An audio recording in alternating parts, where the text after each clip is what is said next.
Welcome to the Salmon Runs YouTube. Enjoy the video. You start by gearing up quickly.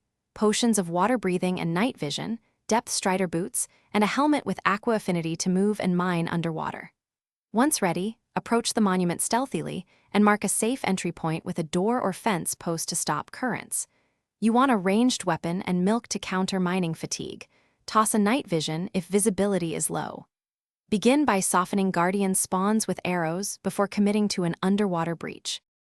Once inside, prioritize clearing Guardian line of fire using your bow and short bursts. Hug walls or temporary covers to avoid being overwhelmed. If an Elder Guardian hits you with mining fatigue, drink milk immediately to restore digging speed. Make sure to reapply potions afterward. Clear room by room. Place doors or temporarily block flow to create air pockets. Then strip prismarine corridors from the highest point down so you don't get trapped by. You finish by harvesting the prize rooms, sponges and sea lanterns first, then prismarine and conduits if present, breaking blocks with a good pick while keeping an eye on oxygen and status effects.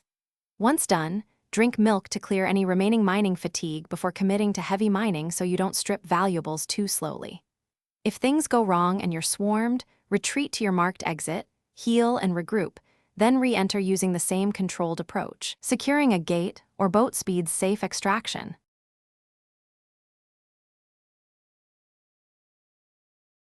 Thanks for watching. Consider subscribing if we helped you.